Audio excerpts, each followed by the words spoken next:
I talked to Summerall. We had him on the our podcast, and I Yeah, was ready to go play. yeah, yeah, yeah, I yeah. think I No, have eligibility left too. yeah. I don't know now, Pat. Whoa, whoa, whoa. But no, and that's the thing, man. He'll get you juiced up, and he's a great leader for sure. And that's why I'm excited about what's to come. Obviously we got some things lining up for us, but we still have some work to do. Don't get me wrong, but just I've been in this coaching profession for some time, and just to get the kids to buy in and believe in it, that's where you want to start. And Another duly noted podcast comes to you from the Meldon Law Studios at the Hacienda. Okay, welcome into another duly noted podcast presented by Titan MRI and Imaging and coming to you from the Meldon Law Gator Studios here at the Dooley Dome. Appreciate everybody for listening and for watching, and we got a good show for you today. I know some of you were expecting to see Jesse Palmer today, but we had to push that back just a week, and we're going to get him next Thursday. Instead, today we have two guests because we want to give you a little bit more of a show today because we're not doing a show Monday. So, we always like to take care of everybody and especially take care of our great advertisers, but also the people that watch this. There's a reason why so many people come up to me and say, love your podcast, love your podcast. And I know it's not me. It's just because they like the content because it's mostly Gator stuff. But anyway, so today, Bryan Donovan, who is, of course, the son of Billy Donovan and is very involved in this community. He's got an open gym going over at St. Pat's and Queen of Peace, and we'll talk about that. Trying to teach fundamentals. He's become a coach. He's broken down film for people who like to know more about basketball, and that's a podcast he did for a while. He's just all over the basketball community, and we always love talking to Bryan. He's a good dude. If you've probably seen him at Spurrier's, if you've been out there, because he's a bartender out there, and we always love it when he's behind the bar. Not that we don't love it when anybody's behind the bar. And then, so no show on Monday. Oh, the other guest we have today is the linebacker coach at Florida, Bam Hardmon. So that's pretty good too. And I can't wait to talk to Bam. That'll be a lot of fun. And then no show Monday, Jesse on Thursday, scheduled for Thursday. I always say schedule with the big stars because you never know, but he's scheduled for Thursday. And then we get back to the following Monday, it'll be Coach Spurrier. And then I think Tammy Reese, the women's basketball coach. So we're trying to line up everything so we can get, or where everybody can just work around everybody's schedule, because Zach has a schedule, I have a schedule, coaches have a schedule, athletes have a schedule, so we're just trying to work around it all. And look, stay with us in the summer. The summer is, as you know, there's not a lot going on usually, but we'll come up with good things to talk about. I promise you that. And I think we did today, for example. Today, right now, we need to start off with our money medals. Starting five. MoneyMetals.com is your home for gold and silver purchases, one of the largest distributors in all the United States. Two Gator grads are running it, and you can reach them at 1-800-800-1865 or at MoneyMetals.com. Okay, number one on our Money Metals starting five. You can get those Gator coins at MoneyMetals.com. Don't forget, I showed them to you a couple times. They were really nice. And really, they're silver, so they're really nice. I got one right here. All right, so the number one story to me right now on our Money Medal starting five is that Florida's game times have all been announced, but they haven't. As you know, if you followed this, and this was a big story on social media today because all these game times came out, but they really aren't. They're just telling you about when they'll be played. Now, you can plan around them, and that's the reason to do it. I mean, TV is going to do what it wants to do. They're going to play the game when they want to play it, and they can go, and I think the league has asked them, hey, look, just give us an idea what part of the day, and you can put it at what time you want, and we'd like to do that. And that's, I think, is what has happened here. There's going to be the Ole Miss game is going to be a night game. That's going to be crazy. The Missouri game, same deal. But it may not be at night. It may be in the afternoon. So it could be afternoon or night. It could be late afternoon or night or early night. Um, the South Carolina and Tennessee games are in the early afternoon. Oklahoma, afternoon or night. Kentucky, night game for sure. Vandy, early game for sure. So that's what we have, but we really don't have a whole lot. What we have, though, is an idea of how to schedule things around. Look, this helps a lot of people. It helps all of the advertisers we have because they got to plan their tailgates. Or if you're a business that makes food and everything, like Big Mills and Adams and all those great people, Leonardo's, then you at least know how to staff for that day. You've got a good idea of how to staff. So maybe I'm making too much of it. I've just been around a lot of hotel people and restaurant people in my life, and I know we've had long conversations about what the ideal game time is for them. And a place like Cantina, where my daughter used to work and friends of hers still work, and the Swamp, obviously, they got a better idea of how to staff what they're gonna do. So at least we've got that. At least they have come around to that, and they did this last year as well. But it'll be, I mean, I don't know. Those two early games that they're playing, what is it, Texas, is, that's going to be an 11 o'clock start. Now, as Coach Spurrier would tell you, just don't set your watches ahead. Just leave it on in Eastern time. They're the ones playing early. You're not. So maybe John Summerall, he can tell John Summerall that, and he'll adhere to that. Florida on the road has not been very good for a while. Noon games are never, you never know what you're going to get, But look, we're a long way away from that. At least we have a schedule. Let's get to number 2 on our money medals, starting 5. And that is, they call this past Monday, the longest day because it's in golf. The longest day was when we stormed the beaches, obviously, which we also talked about a lot this week. But the longest day in golf is that Monday we had to play 36 holes of qualifying. And it's good that 3 Gators got in, and it gives me I needed a reason to watch the penultimate major of the year. I mean, we've got, this is it, and then the British Open, and that's pretty much it for golf. Then we get to football season, we don't care anymore. But it certainly is going to be interesting because Billy Horschel got in, played really well up there, and that is a good. I'm glad to see that he is showing signs of getting back. He had that hip surgery. We had him on the podcast. We talked about it. We'll get him back on again, maybe after the season, talk a little football with him too. So he got in. It's his 13th U.S. Open. That's cool. And of course, they're going to Shinnecock, and Shinnecock is brutal. In fact, I think there's only been 3 players in the U.S. Open at Shinnecock that have finished under par. I think that's correct. I think I saw that anyway. I don't know if it's correct or not. So good for Billy. I'm happy that he's going to get to play, and hey, maybe make some noise. He's not the longest guy in the world, and this is a long course, and the rough is brutal. I wouldn't count on it, but hey, you never know. Alejandro Tosti also made it. Well done. He's a good player, man. He shows up on the leaderboards all the time. And then the other guy who made it's this incoming freshman named Jackson Ormond, whichever it is.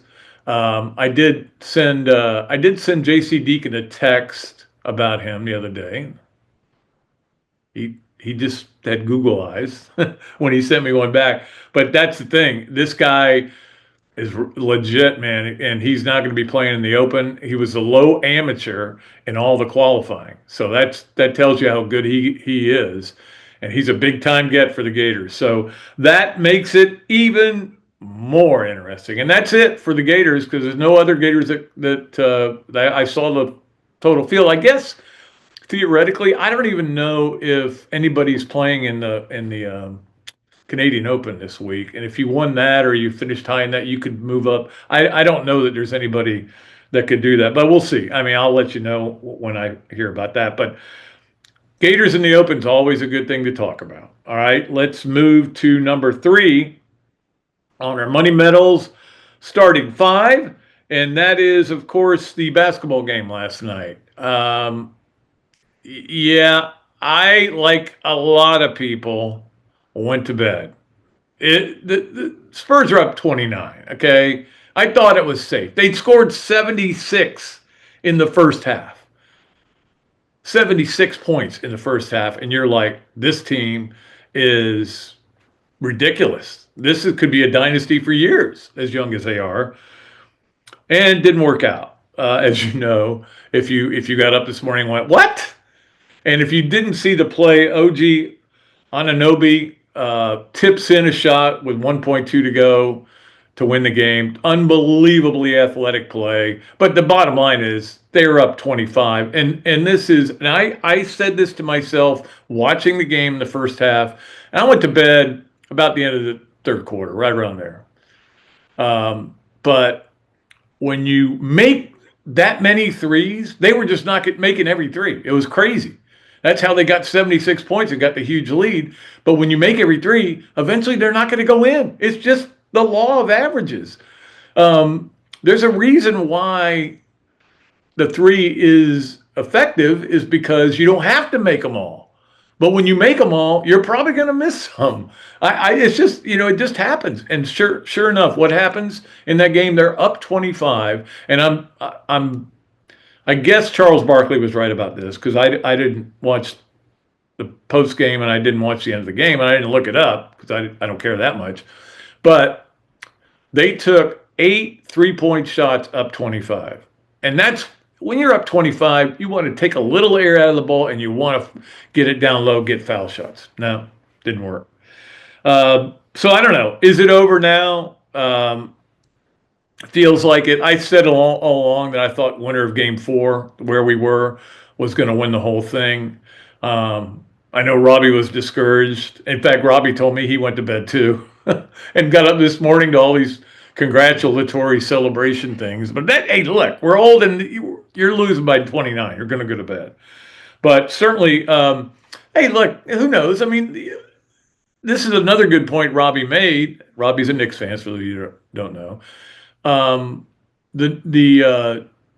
fact, it was his son that made this point, that part of the problem is the Spurs may be too young to know how to close out games. And look, they played a lot of basketball games, these guys. So you know how to close out a game. I just think they maybe a little choke. I don't know. And I've seen that happen before.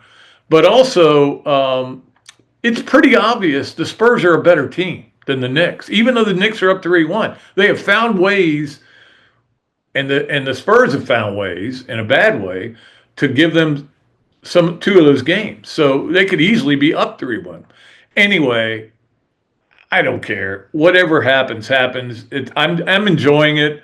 But when you get up 29, I'm done. The only game I would watch with a team up 29 would be a Florida game, because I say, yeah, get 31, get to 33, But anyway, it was some kind of game. People are saying it's the greatest finals game ever. I don't know that it's the greatest finals game ever when one team's way ahead and the other team comes back and it's a great finish. I think a game where it's one team goes up 8 and the other team comes back and gets up 8 and the other, that to me makes the greatest game if you got elite players in it. But hey, to each his own. By the way, 76 points in the first half for the Spurs, 30 in the second half. 30 points in the second half. That's never happened before. So it's happened now. If you had told me that was going to happen, I would have stayed up, I guess. But I don't know that I wanted to, because look, I kind of want the Knicks to win, because I know I want Robbie to be happy, but I do like Wembanyama. I like him play, and then he commits a flagrant, and I don't really know if I like him. Whatever. I'm not going to worry about it anymore. Let's move along to number 4 on our MoneyMetals.com starting 5, and that would be something I wrote for Patreon yesterday, and I wanted to discuss this with you guys, and you can send me any thoughts you have on at patrickdooley54@gmail.com. Also, looking for some summer advertisers. I'll give you an unbelievable deal. If you want to get on board, just send me an email, and I can make it work out. We got a lot of people watching this podcast. So, and it was taken from I think it's WJOX, the next round over there in Birmingham, and I know Ryan Brown and Jim Dunaway. They do a show, and they did floors and ceilings for the new coaches, right? And I was like, I looked at it and I went, yeah, they're pretty close in what I would do. And so I wrote about it and changed them up a little bit. They didn't include Pete Golding because he's already been a head coach at Ole Miss, which makes sense to me. He's coaching playoff games. So obviously you had the five. I think it's interesting to see where they have Summerall. The ceiling is 10-2. That may be a little high, but I'll take it. If they go 10-2, the statue will start to be erected. No, I mean people right now are just so sick of not being good. And I know that there was, and I think we need to, I've seen people say this, we need to go back and rethink the Dan Mullen era at Florida. It was pretty good, except at the end. And then it got real bad and toxic. And look, there's a lot there that I don't know about, and there's a lot there that you don't know about, and then I do know about, and there's a lot that you know about and I don't know about. So I just let it go now, But the last 5 years have been brutal. I mean, they have just been brutal. I mean, I did the stat about since in the last 66 games, Florida's won 29. If he goes 10-2, we're going to be real happy because we're going to know this might be the worst it ever gets. I'm telling you, kind of like Spurrier, although 9-4 was the worst he ever got. But anyway, in the floor for him, they had it at 7-5, which I think the floor is lower too. I will say this: you got 9 SEC games, you got a pretty tough schedule. You got FSU at the back end. Who knows if they're going to be the horses in by that point? So I don't know what's going to happen there. But and again, you never know about injuries. You never know because injuries had a lot to do with why Will Muschamp went 4-8 in his third year. And he lost his quarterback. He lost his best defensive player, all in the same week, and didn't adapt to it very well. And I'll say that. And he didn't have a backup that was very good either. Anyway, that's a totally another story.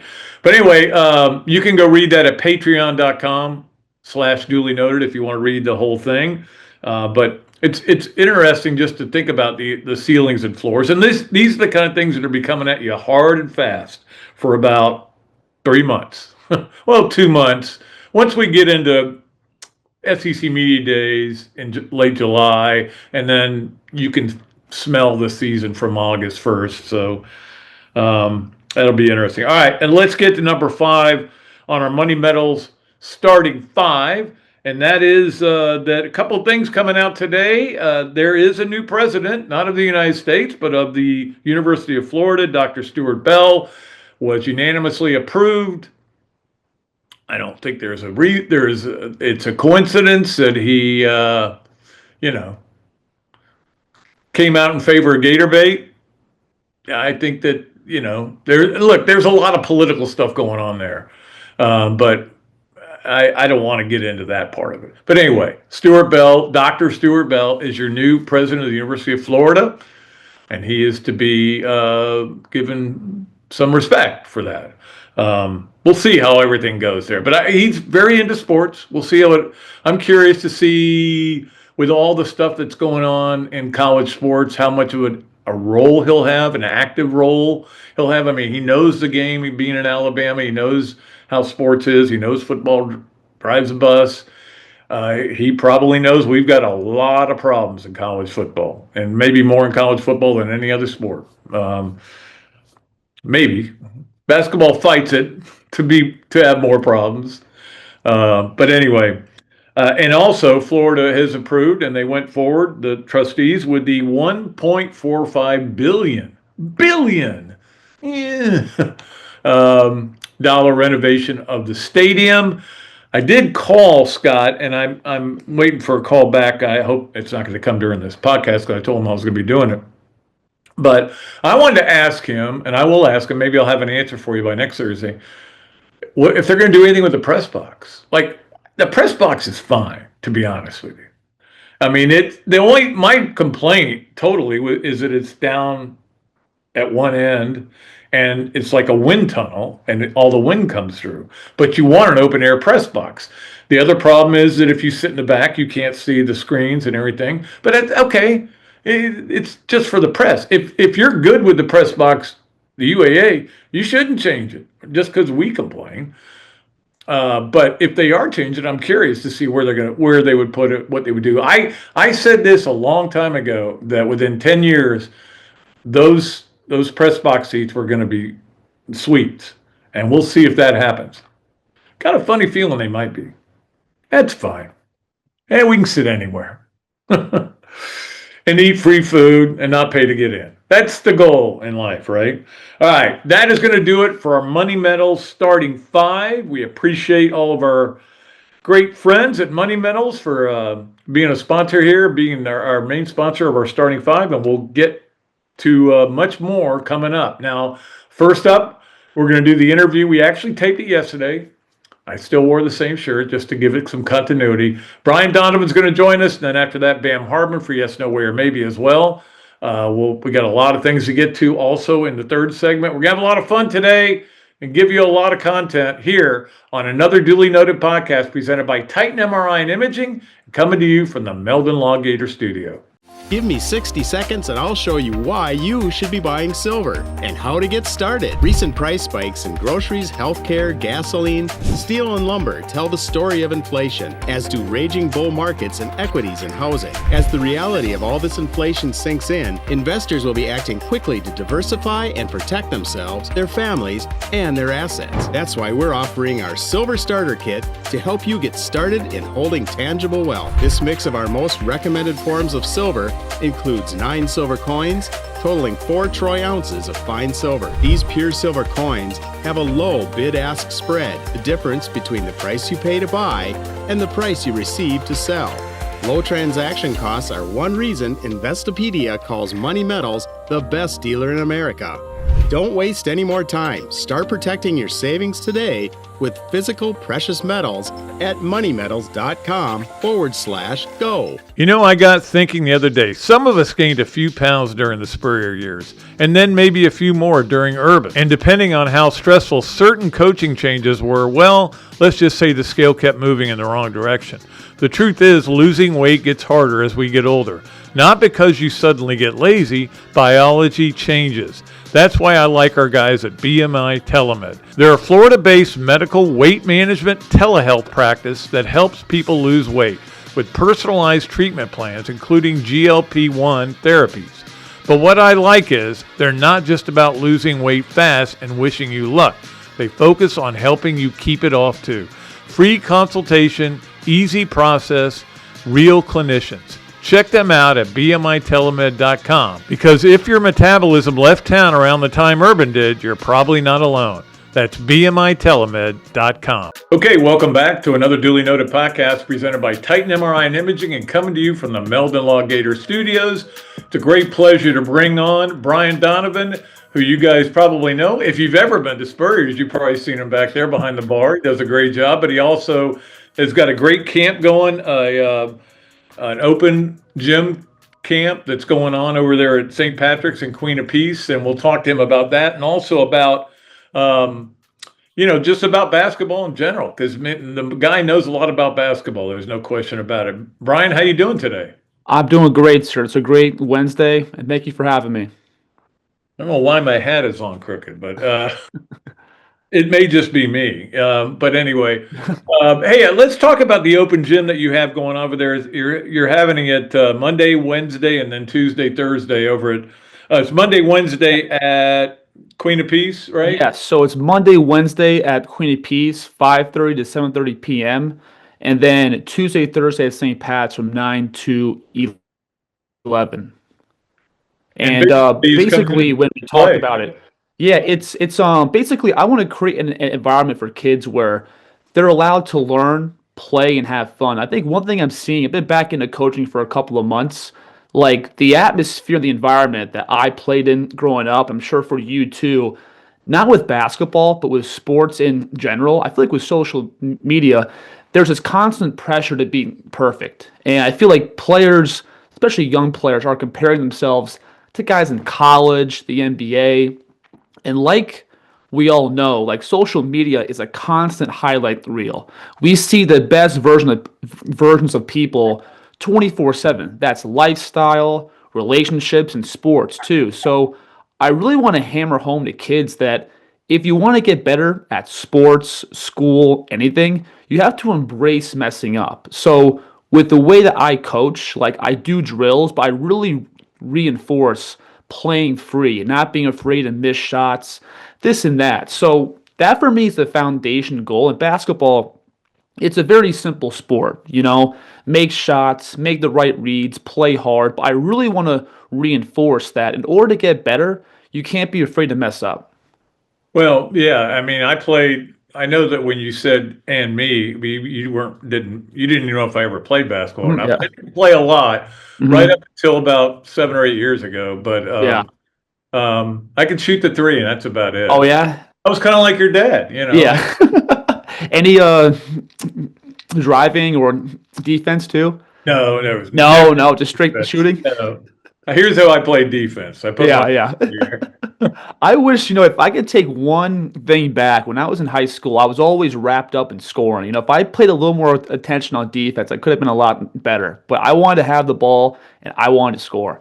You were Pete Maravich then. Well, absolutely, yeah. Absolutely. Yeah, Gary Keller, who played against Pete Maravich and played at Florida, told me a great story about Maravich. He said that one time when they were playing, he goes, "Give me a head fake and just go right around me. I just want the ball back."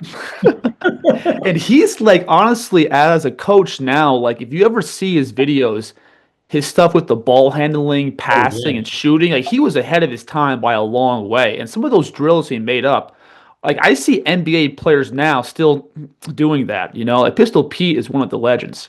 Yeah, absolutely. Yeah. Certainly, to do this thing, you've got to get cooperation from all these people, St. Pat's and Queen of Peace doing this for you. Mhm.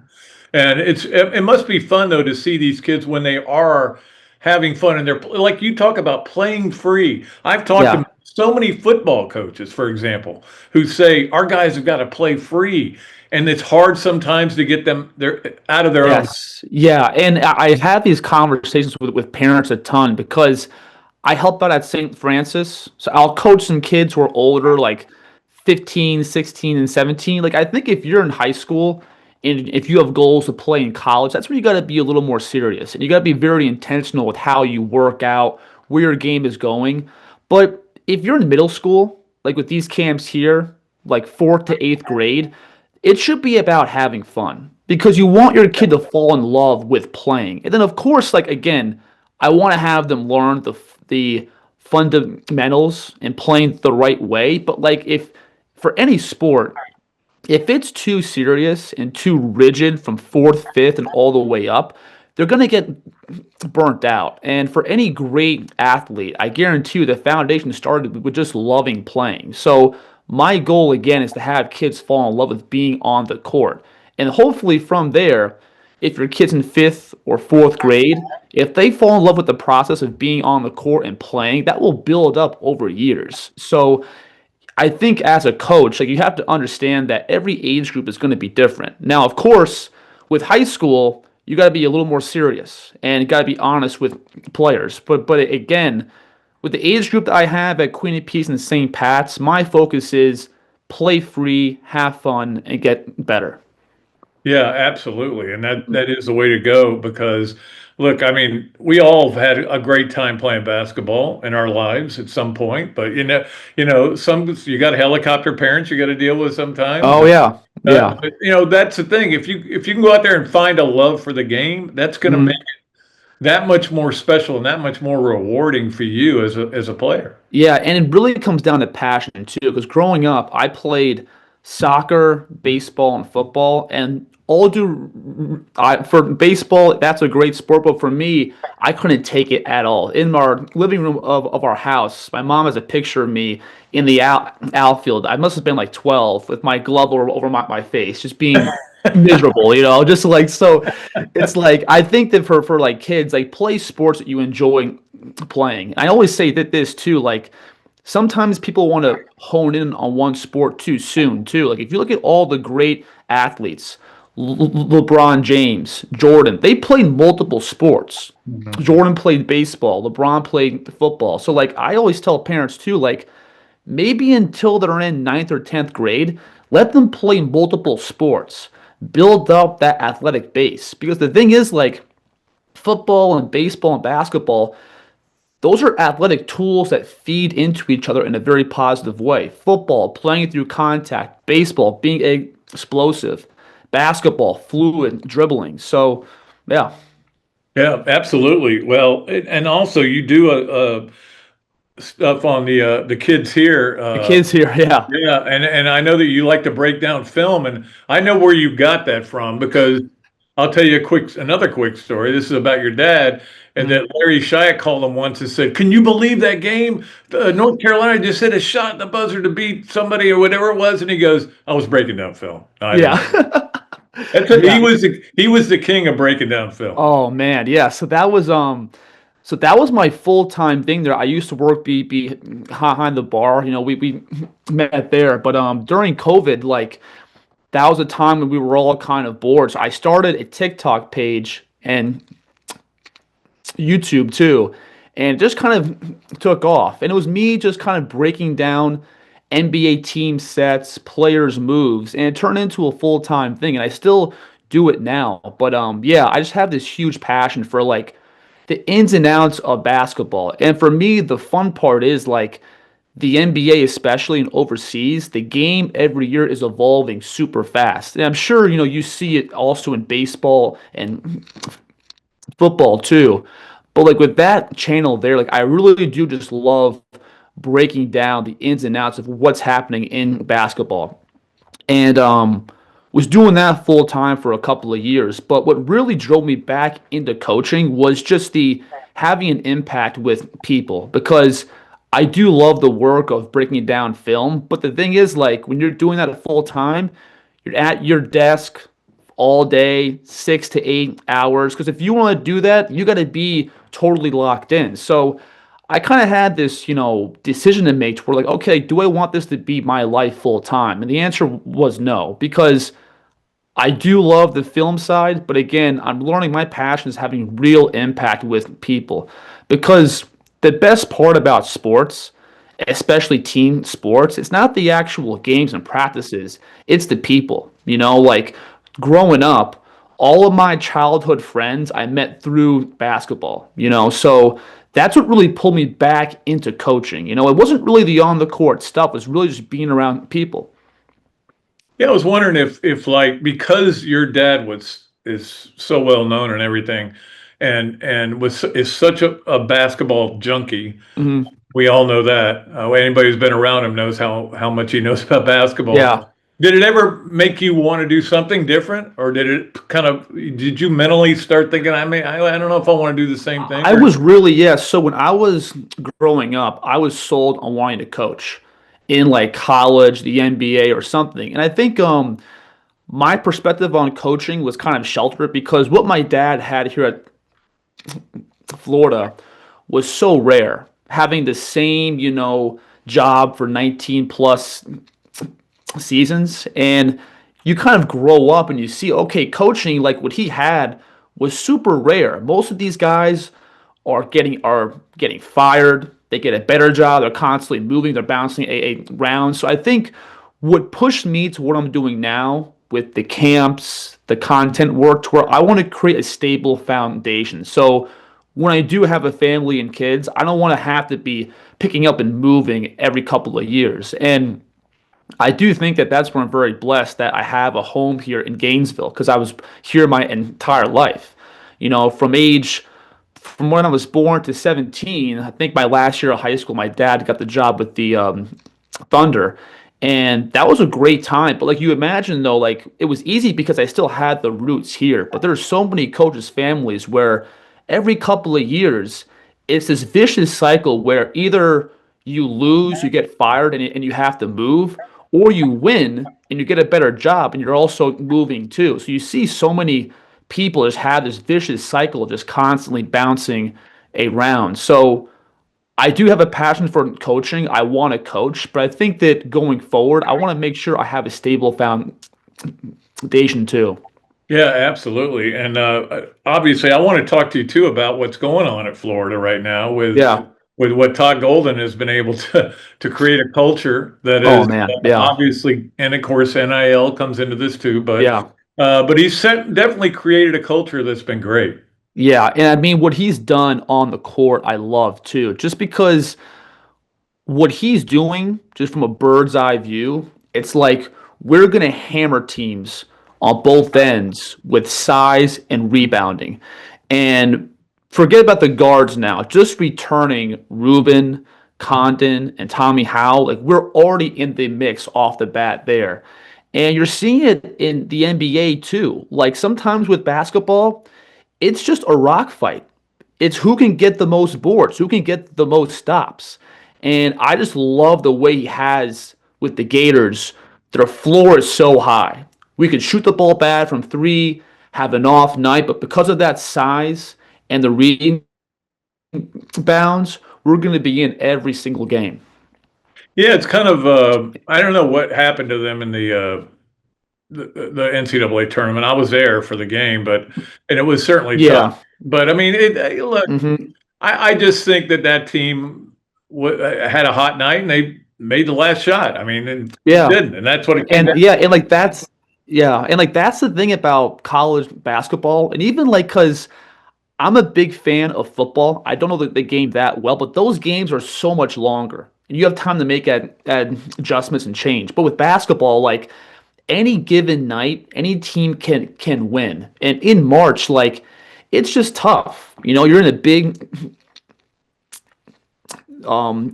tournament, and the variance just goes up and down so much. Yeah. But I do think that with the Gators now, I don't know the landscape coming up this year, but I think we're going to be right in the mix. I think we have that foundation. But in March, it comes down to your guard play. And I thought that the guards last year were great. Big fan of Boogie and a big fan of Zave. But the thing is, like, it's like you're going to get into these half-court, like, dogfights, and your guards have to play well. And I think it'll be the same thing coming up this season too, to where like Boogie, Aberdeen, like if those are our two main guys, they have to play well. And I think when we won the championship in 2024, right? 24 or 5? 26 and 7. Okay, yeah. So like when we won the championship that year, like it was our guard play, like Elijah Martin, Walter Clayton, like those guys were big time down the stretch. So for like, Oh, I'm sorry, you're talking about 24, 25 yeah. So, sorry. would have technically been when they won it. Okay, yeah. Yeah. I was thinking about, you were talking about. Because you always get like, When yeah. you said I was thinking about the 06, 07. And No, yeah, true. what Yeah. were you like 2 when that was happening? Yeah, right. I was confused. Like, it's with 24 and 25, but yeah, it's but yeah, like I think that for the Gators, like we're gonna be in the mix just on our size alone. But I think in order to break through, because I'm sure with this team, you have Howe, Ruben, the squad is coming back. The goal is to be in the Final Four and win a championship. That's where I think your guard play has to be great. And again, I think for basketball now in Gainesville, it's awesome. The Gators having 3 years where we're in the mix for one of the best teams in the country is great, you know? Absolutely. And of course, with Duke coming in here, that's going to be fun. I mean, Oh, yeah. well, they were here in 1937, so I don't. Yeah, but it's all the like time. yeah, and it's also great too. Before the SEC play starts, we're playing these big time schools. Yeah. Like the game last year against Duke was awesome. Like I think that the fact that Florida now has broken through easily and is one of the best basketball programs in the country is awesome. It's it's a great. blue blood now. You got to consider Florida to be a blue blood, and certainly Duke is as well. Yeah. Before I let you go, and we appreciate you coming on, we'll get you on again. We'd love to. Please, yes. Love talking basketball with you. Yeah. Question I asked you at Spurriers, I got to ask you again. Do you think Billy's going to be coaching this year? I'd say it's TBD now. I think right now he's very, very happy, but things can change. And I think for him, like, he's got the leverage now. He's going to be a big name in the space of coaching, and whether it's this year or in a couple of years, there will always be jobs coming. But I'll say for the right now, he's very happy. He's getting a chance to spend time with me, my siblings, my mom. My grandma also lives in Gainesville too. So again, things could change quickly, but as of right now, he's very happy. Yeah, I would think that the fact that with your grandfather passing away, certainly, I think he wants to spend more time with her because she's had her own issues. But I mean, they're great people, and so are your parents, and Thank so you. you guys have a great pipeline to greatness. So I'm things are going to go well for you, and I appreciate you coming on. Yeah, and it's great too. Been having this back and forth too for a couple of years, ever since I saw you at Ballyhoo. So I'm glad I finally came on. But no, it's great though. I love Gainesville. I love the Gators. And at the end of the day, like, I started being here, I was a fan. A fan of Florida football and basketball, baseball. It's the same thing now. So yeah. Absolutely. Appreciate your time, buddy. Awesome, sir. Thank you. Okay, it's time for our Adams Ribco Gator of the Week, and that is brought to you by Adams Ribco, your place to go for all your barbecue needs. It is great. And of course, on Fridays, Nana's Nuggets, baby. They don't get any better than that. They melt in your mouth. We appreciate Adam. All right. Our Adams Ribco Gator of the Week is Kelvin Sheroy, who All-American in the 10,000 meters. He scored early points for Florida in the NCAA track meet, finishing in 7th place and first team All-American. And he did run a school record as well. So off to a good start out there. They've already gotten some points. In Eugene, Adams Ribco, Gator of the weekend. Don't forget, Kelvin, lunch is on me if you want to come and have it. Adams Rib Company has been a staple of Gainesville for more than a decade and a staple of the Dooley house ever since Kelsey's teeth came in. The first time I walked into Adams, I told my daughter that the green beans are always a test of a great barbecue restaurant, and they were perfect. About the ribs that melt in your mouth, and my favorite, the turkey plate. But be sure to go in on Fridays for Nana's Fish Nuggets. They will melt in your mouth. Adams Ribco, a Gainesville great. Meldon Law has been serving personal injury victims since 1971. In those days, Jeffrey Meldon's presence as an attorney in the music scene dubbed him with the nickname the Hippie Attorney.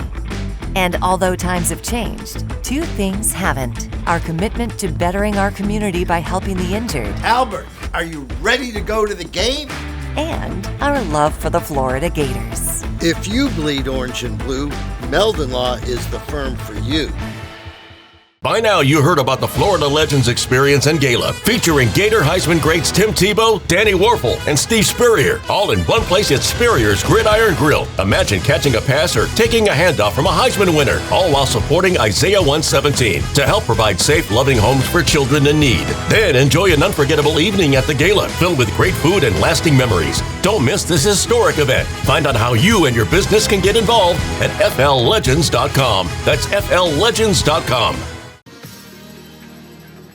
Welcome back to another Dooley Noted podcast presented by Titan MRI and Imaging, coming to you from the Meldon Law Gator Studios. It is a great pleasure to bring in the great Bam Hardmon, who I covered, and now I get to cover again because he's obviously coaching at Florida, linebackers coach, and a great linebacker in his own right. Bam, how you doing, buddy? Doing well, man. Thanks a lot, Pat, man. Really appreciate it. awesome getting a chance to be back in Gainesville, and then obviously with being on the show, man. So I'm really privileged, and I appreciate it a lot. It's when John's name started getting connected to the Florida job, I immediately went through the see who his assistant coach was. I go, oh, Bam Harmon's coaching there. That's right. Maybe Yeah, he's yeah. up here. I was like, that could very well happen, and I'm sure you thought the same thing.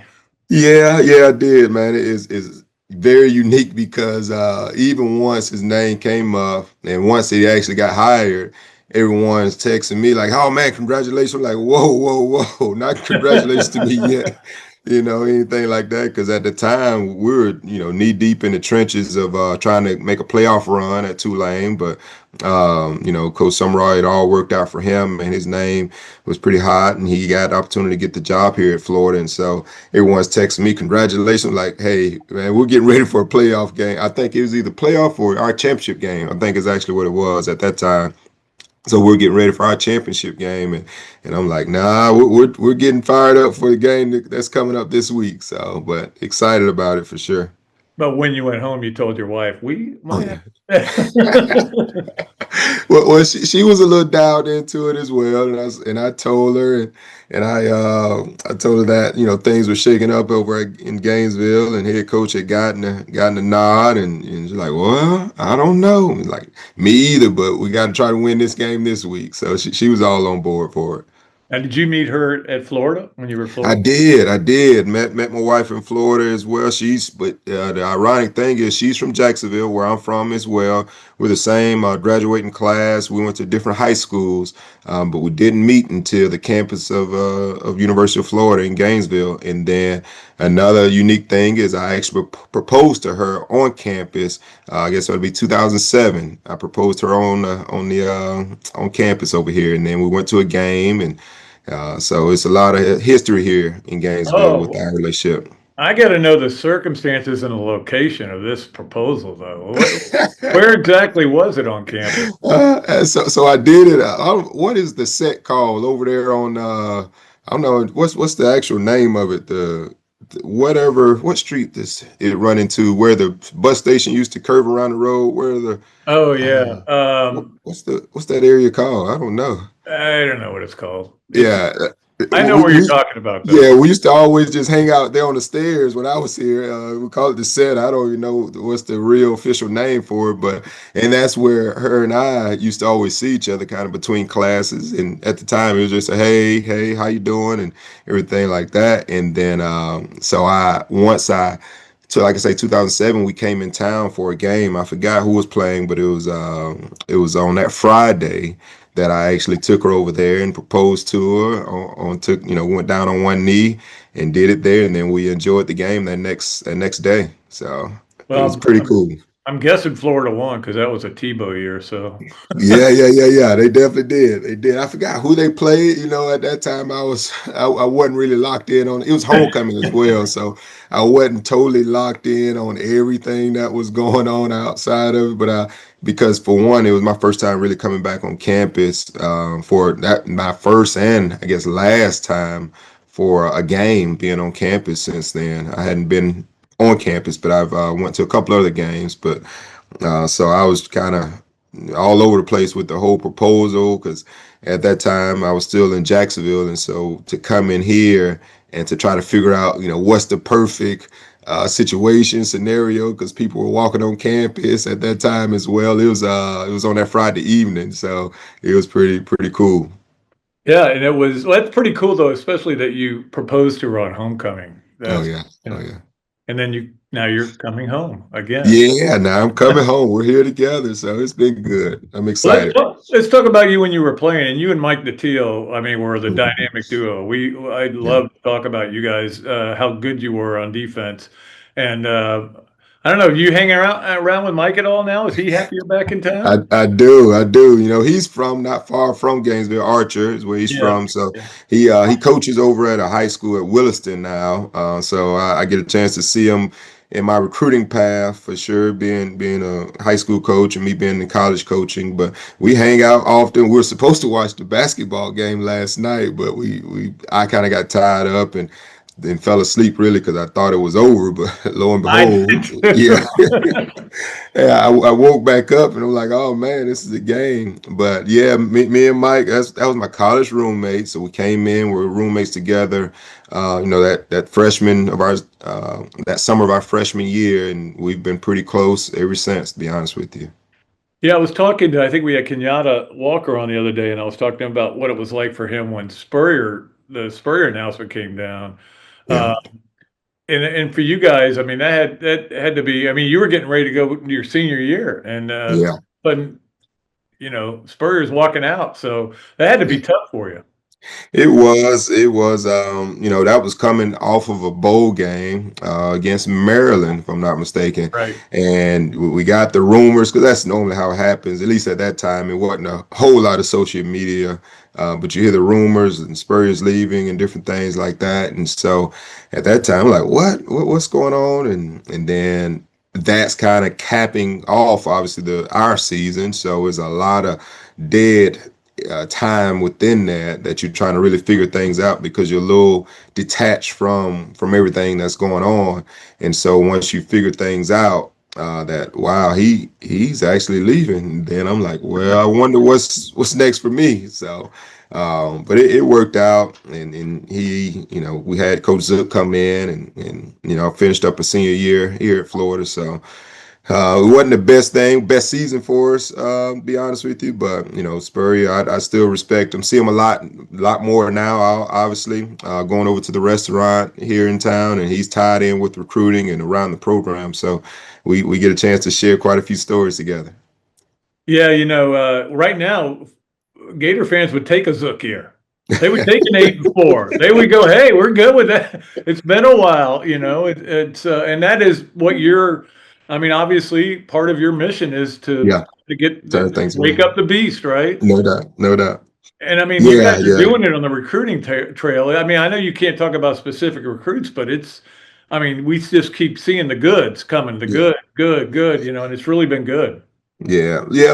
I must tell you, I mean, it starts from our head coach. He does a good job in recruiting for himself. Obviously, you've had a chance to be around him, Yep. and you sense the energy and the passion and the commitment that he has for it. And that's why I feel great about working with him and under him and all those things, being assistant on his staff because of some of those reasons. But from a recruiting standpoint, I mean, I think, first of all, the university sells itself. I mean, when guys really look into it, you get a chance to get a top 5 public school education, playing in the swamp, the environment that's here, you're playing in the SEC, the weather, everything that comes with it. And then you get a chance to be around really good coaches here with the culture that we're building. And it's just a win-win. And I think people are really starting to understand that and jump on board. Well, I think too, the culture is a lot more aggressive, Yeah. Yeah. I think, and again, I'm not going to rip the previous coach, but it was a little more laid back. It was a little quieter, and but now it's like everybody, it's in your face, and let's Yeah. go. You better be ready to go. Like I talked to Summerall, we had him on the our podcast, and Yeah. I was ready to go play. I don't. I Yeah. think I have eligibility left too. Yeah, I don't know now, Pat. Whoa. But no, and that's the thing, man. He'll get you juiced up, and he's a great leader for sure. And that's why I'm excited about what's to come. Obviously we got some things lining up for us, but we still have some work to do. Don't get me wrong, but I've been in this coaching profession for some time, and just to get the kids to buy in and believe in it, that's where you want to start. And then you really start to push things outward, and hopefully the product shows in the when the scoreboard is at 0 at the end of the day.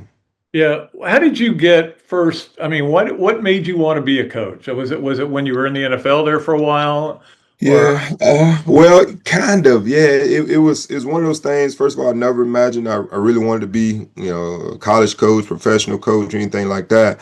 I figured I do love giving back, so I wanted to obviously help the youth, and I thought about maybe the rec program, something like that, and train kids. But I'll tell you, just going back to Zook, gave me the opportunity as a GA when he was at Illinois. He, as well as Coach Dish, who was my high school coach, Yeah. who was a Very good. former assistant at the University of Florida too. So between those two guys, I was in the midst of had gotten injured and trying to find my way onto the NFL roster. And those guys called me and like, hey, would you be interested? I'm like, ooh. And I was 1 year married, to be honest with you, at that time, and Wow. jumped in and talked it over with my wife. We prayed about it, and it just felt like the right decision at that time. And having looked back, it's been a great challenge for me, and we've done some really good things. Me and the family. I now have two kids, a boy that's 12 and a baby girl that's 5. So we've been through it. Just going through the coaching ranks a little bit, but excited to be back here in Gainesville, where it started for me and my wife for one, and then started for me as a player here. I will say this: Troy is an underrated town. Yeah, I've been through there many times, and I've yeah. stopped there a couple times, and I think it's surprisingly a cool town. It is. It is. It's all about ball. I tell people, at least when I was at Troy, and because I recruited this area a lot, and obviously when you recruit this area, people are more familiar than University of Florida than obviously a school in Alabama, and so I would tell them that just the town of it. It reminds you a lot of Gainesville, but just on a smaller scale because Yeah, the yeah, school is smaller. But just like the community, they love the Gators. The community there, they love the Troy Trojans, and it being in a small college town gave a great feel, very similar to here. So that's why I enjoyed it there, and I'm looking forward to my time here. yeah. It's look, we've given you your mission. Your mission is to win more games. That's all it is. Let's go. Because No I mean, pressure, right? yeah, well, that's the thing. Like what Billy Napier would say all the right things, and I would listen to him. I go, okay, this makes sense, but it never translated to the field, and you have to be able to translate it to the field. Facts, facts. That's my opinion. I'll Yeah. leave you to your own. But Yeah, yeah, no doubt, no doubt. Nah, I respect Billy a lot, and obviously watching the Gators from the outside in, as a fan and as a coach, man, I was rooting for the guys. Obviously, besides when we played in the Gasparilla Bowl, but I'm excited to be here for sure. The players here, they want to win. They're buying in. We have some work to do just from making sure that we're able to win the close games. I think that's what is very unique about good teams is when you're able to win those close games. And so we're doing everything we can to try to put ourselves in position to do those things once the season starts. there are 4 great days in your life. One was when you got married. The 2 were when you had your 2 children, and the Yeah. 4th one was when Miles Graham said he was coming back, right? That's right, man. He's a dog. He's a dog for sure. He But I wish I was actually coaching him. I don't have him specifically, but my hands as far as him being in my room. But man, he's a dog, and I tell you what's unique is to see his mannerisms compared to his dad. Who obviously I played with, Ernest Graham. So it's very very cool to just see how he's developing into a young man when I literally ran Yeah. into his dad, when he was a player. So but it just goes to say that, I give kudos to his dad, Ernest Graham, who's done a great job with his son, because Miles is about the right thing from a, work ethic, team player. He's sharp, so he's doing things the right way. And you get a lot of kids like that love football here at the University of Florida, and you have a chance at having some success. All right, it's time for us to play the game we love to play. It's called Yes, Nowhere, Maybe with Bam Hardmon. If you go to and it's brought to you by Big Mills Cheesesteak, go there and you mention that you saw Bam Hardmon. Can't believe I saw Bam Hardmon on Dooley's podcast. You get free French fries with your order. Oh That's man, I might be in on that because I love French fries. That says Big Mills Cheesesteak. The food is great there. Okay, you can answer these short or long, whatever you Okay. want to answer them. Okay. Number one, the biggest thrill. It was a bigger thrill to be named 2002 captain than it was to win the World Bowl. Oh man. Woo. All right, what's my options now? What do you say? Yes, How's it- no oh, way, or maybe. yes, no way, or maybe. And it was a bigger thrill to be named the captain or win the World Bowl. I would say being named the captain because that's something that's kind of based off our peers here. So I enjoyed that, and that really it came after a tough year like we kind of talked about to where still, but you laying it all out on the line and you thriving for success with the team, and so I must say that one, being a team captain. I think that's a great answer. Number two on yes, no way, or maybe. Your mom always called you Byron, not Bam. Ah, yes, for the most part, and a little bit of maybe because just kind of depending on the environment, she'll say "bam." I'm like, huh? Yeah, if she's around a lot of people that says "bam," she's like, "Hey, Bam, come here." Like, but for the most part, she is Byron when my mom actually talks to me or call me. You got that nickname when you were young, right? I mean, when you were Yeah, it was young just banging around on middle things. school, high school, but it really stuck once I got into high school. That's where the time where really the teachers didn't really know my real name, believe it or not. And so then it, went on to playing here and going to the NFL and different things. But yeah, Bam is what most people really know me by. Is not many that know my real name, which is Byron. See, I research all this stuff. Yeah, I see that. My good, my man Pat Dooley is back at it, man. All right, let's get to number three on yes, no, where maybe Florida will have more than 7 fumble recoveries this year, which is one of my things that drives me nuts. They never recover fumbles. I'm going yes on that. We got to get the ball. Being on defense, I'm priding ourselves on turnovers and fumble recoveries. Yeah, I can see 7. Yeah, I'm saying yes. Let's go. Yeah, I'll jump on one for you. You jump on that one till you sign it Yeah, off for that like it one. was a live grenade. Yeah. Yeah, right. Anyway, hey, it's always great talking to you, buddy, and Yes, sir. appreciate you so much, and appreciate you as a player. Appreciate you now as a coach.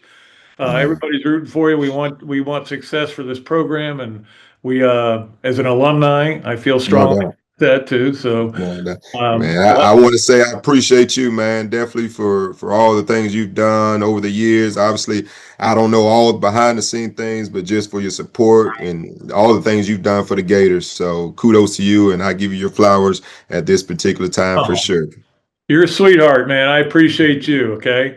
All right. All right, we'll be back with more of another duly noted podcast presented by Titan MRI and Imaging, coming to you from the Meldon Law Gator Studios right after this break. Titan MRI, North Central Florida's premier independent diagnostic testing MRI facility. At Titan MRI, we're focused on you, the patient, having a great customer experience. Our MRI equipment is modern and 75% quieter than any unit in its class.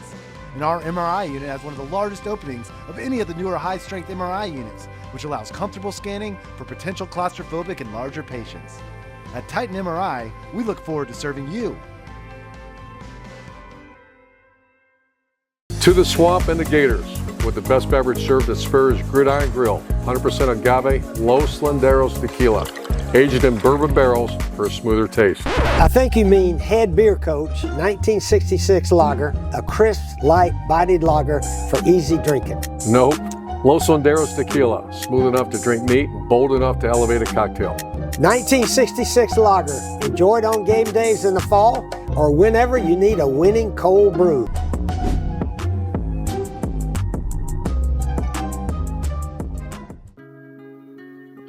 Okay, welcome back to another duly noted podcast presented by Titan MRI and Imaging, coming to you from the Meldon Law Gator Studios. So great to talk to our guests today. We appreciate everybody who comes on this show.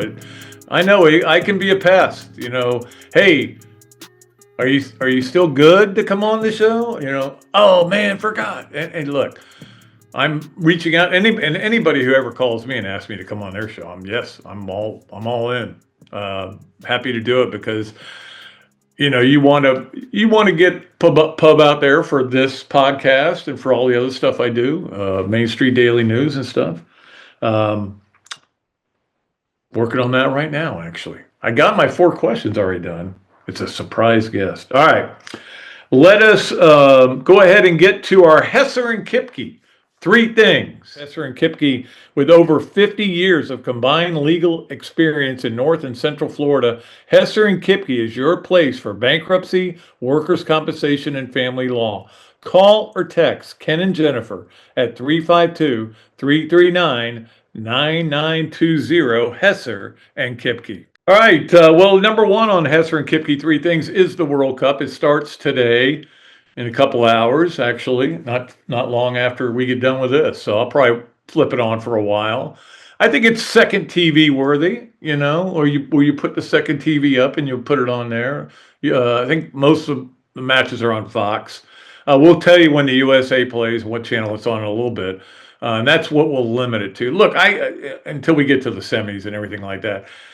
I know it's the world's biggest tournament. I know it's the world's biggest sport, most popular sport. Okay. I'm sure that where my family is right now, people are going to have the fever and everything because they are in Europe. So, it is what it is. And I'll watch. This is the one time a year I'll watch a little bit of it.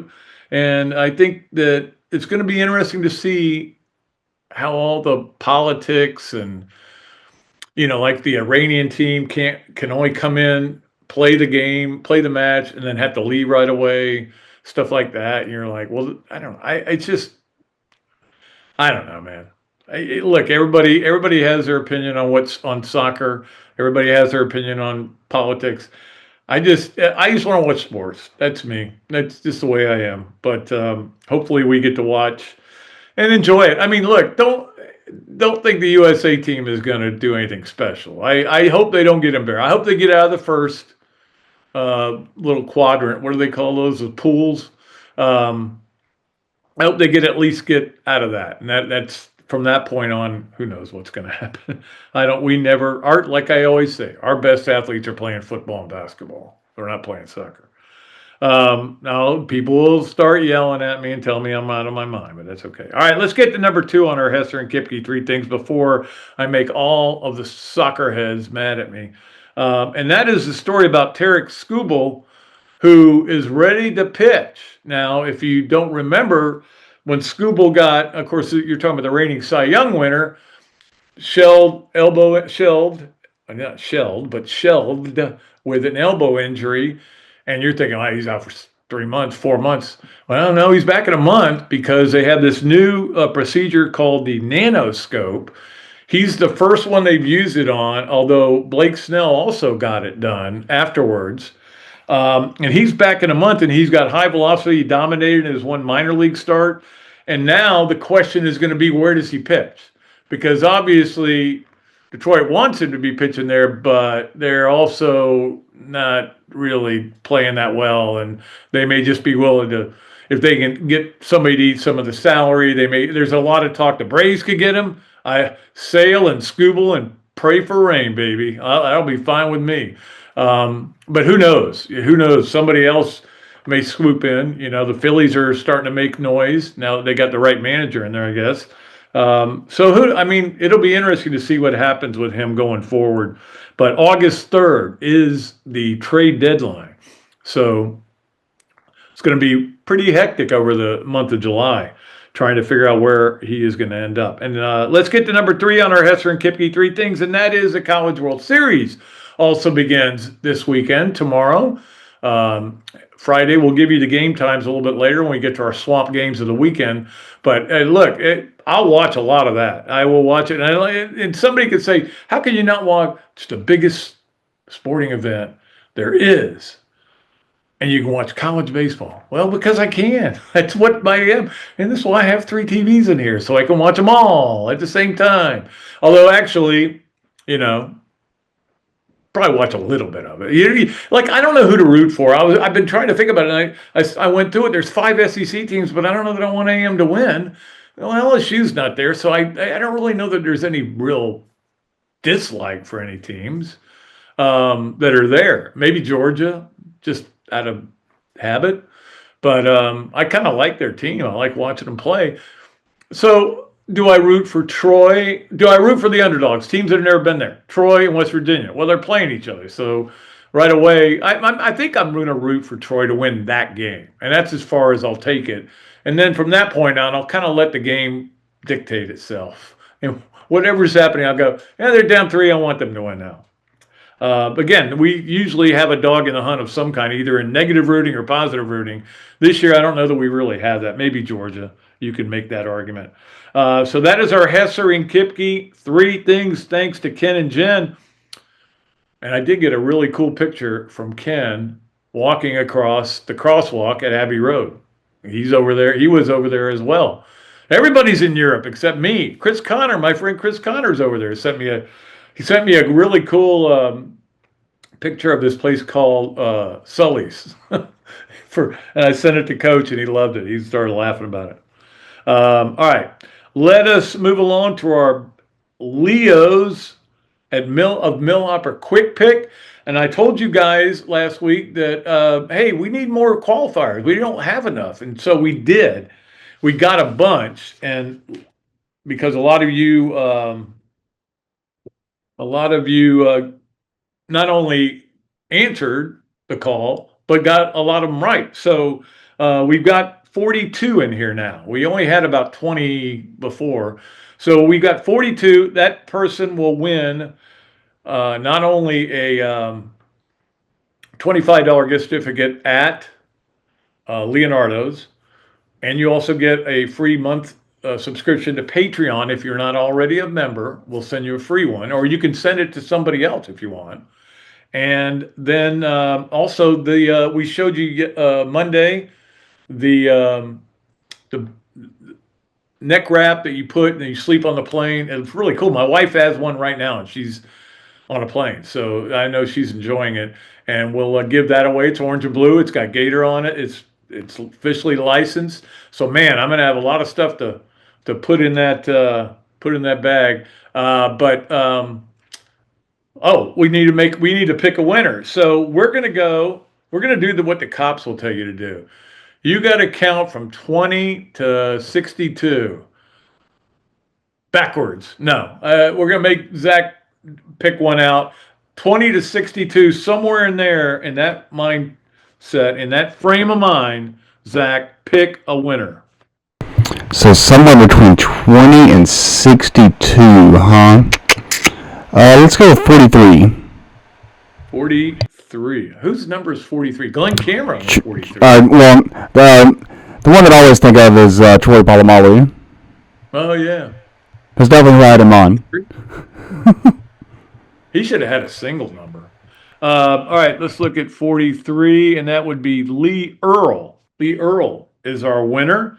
So I will get all that stuff out to you, but it may be a while. Lee, just send me your address and everything, because the package is a little bit bulky. I've got to get it to the UPS store. I'm without a car right now. So anyway, you know I'll get it to you. You'll get it eventually and you'll love it. Okay. And congratulations to Lee. We also are going to give you 3 chances for everybody to qualify for the next one. And we're going to start doing them a little rapid fire here and get a few more of these prizes out. I got some books to give away as well. Looking forward to that. I gave a couple to the signed books to the this is the third one I did. It's called 100 Things Every Gator Fan Has to Do or Feel or Touch or whatever it is before they die. It's kind of a weird title, but that's what they told me to write. And anyway, so we'll get us some of those out. So we'll probably do one in just a couple of weeks. We'll do another poll. But here are the 3 games that you have to get, or you can get right to qualify. So if you get all 3 right, you qualify 3 times. Got it? Everybody got it?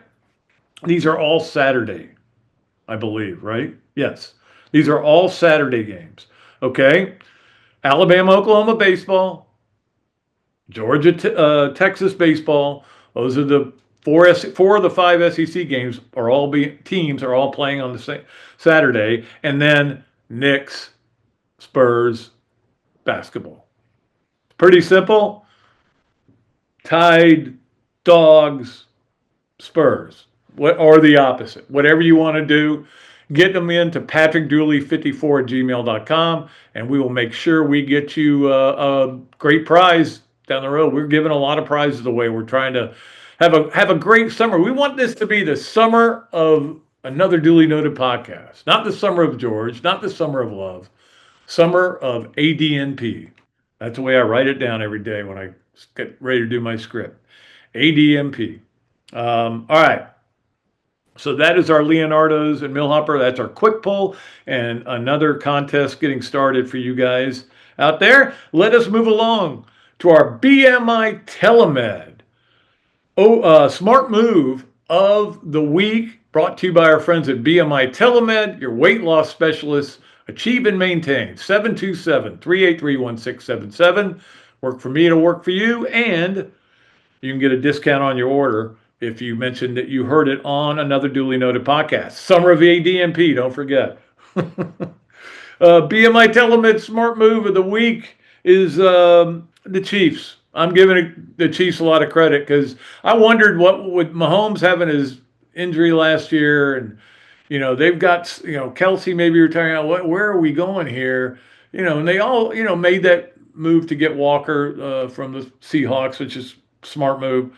But they locked up Mahomes, and that is huge. Look, the reason I root for the Chiefs is because of Pat Mahomes, not because his name's Pat. Oh, it's a great name. But I just love watching him play. I hate that they do the chomp. I hate it. But what are you going to do? I turn the sound off when they're on. But his total value of his deal is for $504 million. He's close to $1 billion. Maybe by the time he's done, he might make $1 billion just in salary. Now, of course, you don't get all that, but anyway, he's locked up through 2033 now. So I hope I'm around to see that year. You always want to be. You always want to be optimistic. And if I'm around to see that year, I'll be going. And today on another Duly Noted podcast, Patrick Mahomes retired. He's 78 years old. All right, let's move along to one of our favorite things that we love to do here on the show. This, that, and the other. What do you want? This, that, and the other. Just real quick. And you're back. Okay, this, that, and the other. It is brought to you by our friends at Notary Joe's. Notary Joe will come to your house and do your notary work for you. Just give Joseph Newton a call. You see the number up there on the screen, but if you don't, it's 863-980. 49. I'm sorry, I put my glasses on to read it. 863-990-4884. Notary Joe's, or reach him at notaryjoe80@gmail.com. It is brought to you by Dar Shakow Insurance. For all your home, auto, commercial, and life needs, go see John Dar Jr. He's doing a great job over there. Dar and Shakow Insurance. And it's brought to you by the Atlanta Hustle, the Southeast Ultimate Frisbee team, playing this week at home. So, and then we'll give you more of their schedules as we go forward. But we appreciate Learner Law for sponsoring the Atlanta Hustle and being part of our show. We love our people at Learner Law. All right. This is when Tony Vitello got hired by San Francisco. And when the rumors started coming out that he might be hired by him, I was like, good. Get him out of the SEC. Get him out. I don't like that guy. I don't like his team. I don't like the way they act. It's just not for me. It's just a me thing, okay? So that was, they start the season. He's their manager, and I'm sitting there going, I wonder why college coaches don't get hired by the major leagues. And, well, he starts out really bad, and that was good. I was rooting against San Francisco. Never been a San Francisco fan because I didn't like Barry Bonds, and that's a long story that we don't want to get into, but don't like Tony Vitello, so that made me happy. That was that. The other is that last night when what happened for them, I still got to be happy for them. I mean, their record's still awful, but Bryce Eldridge became the world's the world's youngest player to ever hit a walk-off grand slam in a game. Now, a walk-off grand slam is good enough, but when nobody's done it, he broke a record set by Roberto Clemente.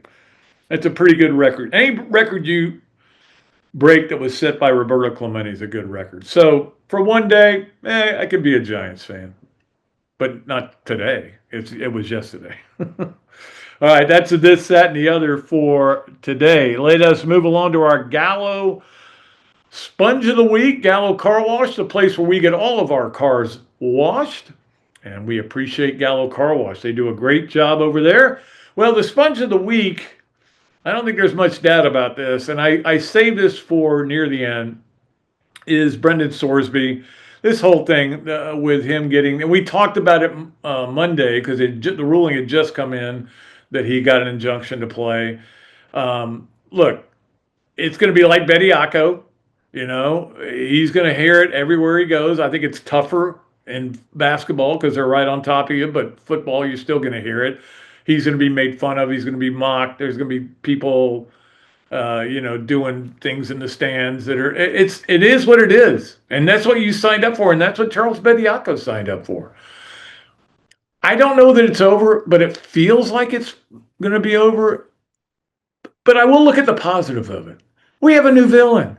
I love villains. You got to have villains. I don't root for villains. I don't root for Lane Kiffin. No. I don't know that I ever have. Maybe when he was playing at Tennessee, that game. Yeah, I think I might have rooted for him in that game. We like villains. You got to have them. If you don't have them, you got no chance. You got no fun. There's no fun to the sport. Look, this is a sport built on love and hate. You know that. You either love a team or you hate them. You're not indifferent about anybody if you're as big a college football fan as I am. Now, you may change it during the year. You might go from one team to another. You can say, no, you're never going to change the team you love. Never going to change that. If you do, then it doesn't work. But you love the team, and then your hate may move around, There's always one there. But like if Georgia plays FSU in football, who am I rooting for then? That's a good point. I don't know. Probably Georgia. Anyway, the Sorsby thing is ridiculous. Everybody's freaking out about it. Scott Strickland had an interview, and he talked about how he's stunned by it. I think nobody thought. Charlie Baker, the head of the NCAA, said this is a new low. Wow. Are you kidding me? We've had the death penalty in this sport. Come on. I don't think it's a new low, but it is a pretty bad low. And the biggest problem, there's 9 problems, and I'm just going to list 2 of them here. 1, how do we know he's cured? Okay. Probably, I don't think he is. I don't know if he is or not. Every pass he throws is going to be scrutinized as if he's still betting. And the 2 is, why wouldn't you just bet? Keep betting. Well, if you're Joe Smith from Utah, you say, hey, I'm going to go ahead and bet because all I need to do is find a judge that will let me play. That's all you need to do. Find a Mormon judge. Boom, you're in. Well, maybe not. BYU may not. Maybe a BYU judge. Anyway, it's everybody's got an opinion on this. I have my feelings. We talk about them all the time. Look, this is ridiculous, but college football is a broken sport that on September 1st, we will not consider broken. That's the bottom line. September 1st, you're going to be watching games. And you're going to say, okay, let's strap it in. What kind of NIL team do we have? What kind of portal team do we have? Are we working on recruiting? Blah, blah, blah. Let's go beat Florida Atlantic. That's the way it is. Just the way it is. All right. Let us wrap it up as we always do with our games of the weekend, brought to you by the Swamp Restaurant, the place to go for great drink specials and great food specials.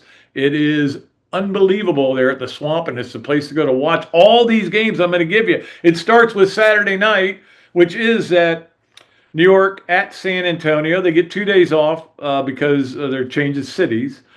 They get, of course, 8:30 on ABC. Everything's 8:30 on ABC. Okay, and if you're wondering about track is on ESPN2 today, Friday, and Saturday. But it doesn't come on till late because it's obviously out in Eugene. It comes on at 8 o'clock. So if you want to watch the Gators compete in that. College World Series, West Virginia, Troy tomorrow at 2.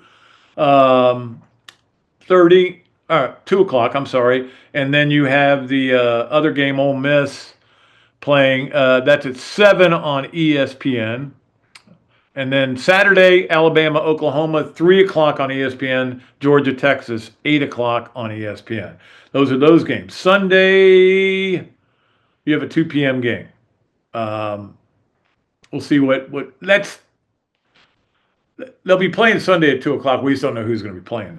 All right. The U.S. is playing at 9 o'clock on Friday on Fox. If you're looking for that, for soccer.